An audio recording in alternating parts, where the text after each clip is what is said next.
Transformation of ISC Specimen Paper 2023 as per given on website. Let's get started. The first sentence is, they are repairing my piano at the moment, and you have to begin the sentence with my.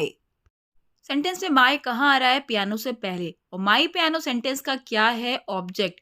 Subject verb object, ये एक तरीका होता है, sequence होता है किसी भी sentence का. दे सब्जेक्ट है, आर हेल्पिंग वर्ब है, रिपेयरिंग मेन वर्ब की फॉर्म है, और उसके फौरन बाद आ रहा है एक डायरेक्ट ऑब्जेक्ट यानी माई piano.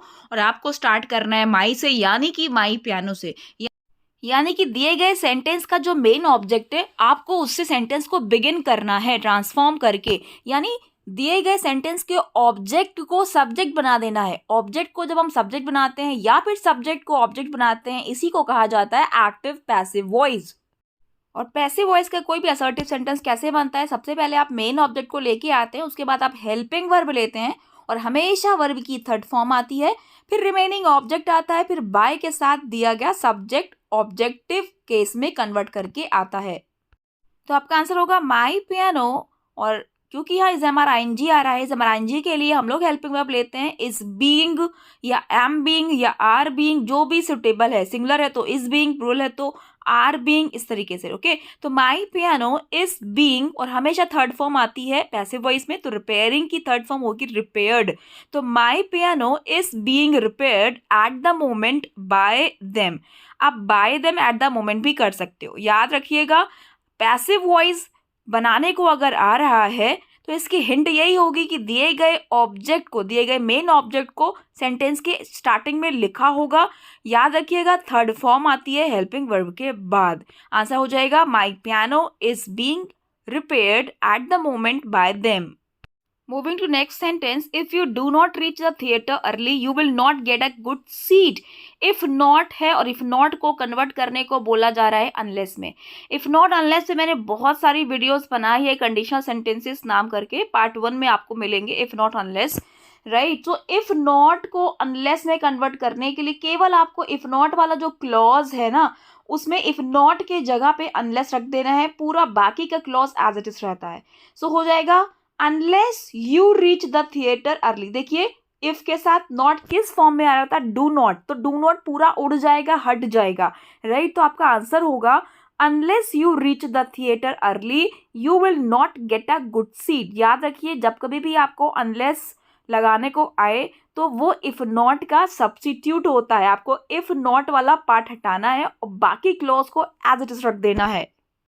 The next sentence is, there were many obstacles yet she succeeded in her mission.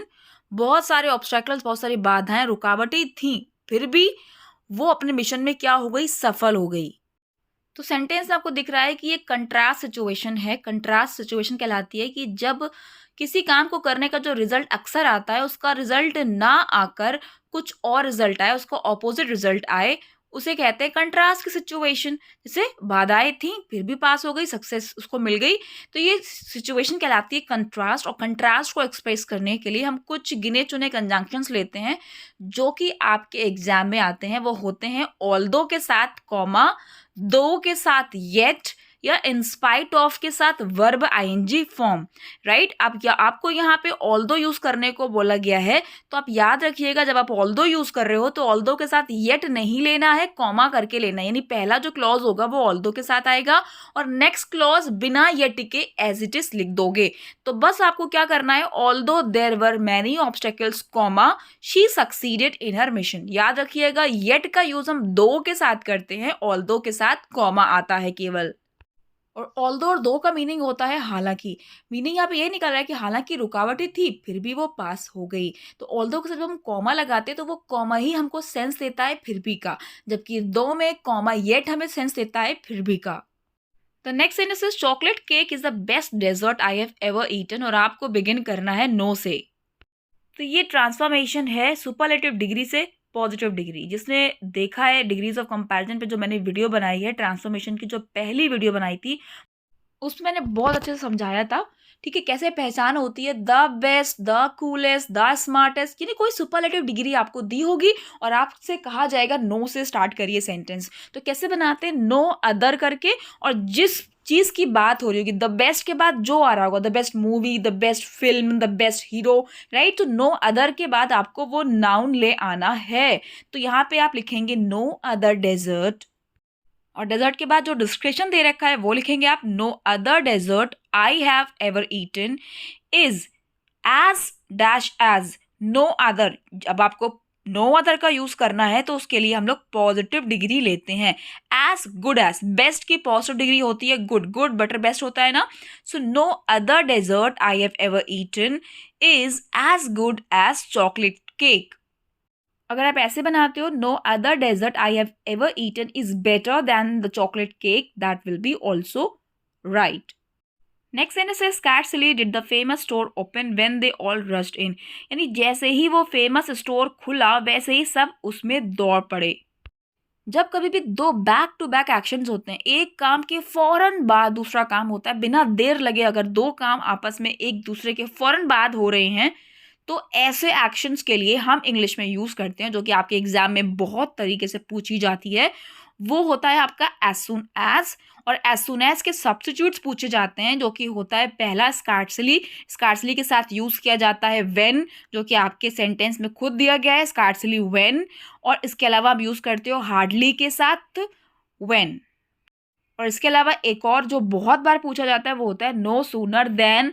ठीक है, तो ये चार होते हैं आपस में सब्स्टिट्यूट्स को रट लीजिए। एज सून एज के साथ कॉमा लगता है, नो सूनर देन यूज होता है, इसी तरीके से स्कार्सली के साथ व्हेन यूज होता है, और हार्डली के साथ भी व्हेन यूज होता है। तो आपको यहाँ दिख रहा होगा स्कार्सली के बाद उन्होंने यूज किया है डिड। तो अगर स्कार्सली लिख के आता बिगिनिंग में तो आप ध्यान रखते, चाहे स्कार्सली आ जाए, नो सूनर आ जाए, हार्डली आ जाए, इन तीनों के साथ हम पहले हेल्पिंग वर्ब यूज करते हैं, फिर सब्जेक्ट आता है, फिर फर्स्ट फॉर्म आती है। जैसे scarcely did the famous store open, और डिड आपने पहले लगा दिया है तो फिर ओपनड नहीं होगा, ओपन ही आता है।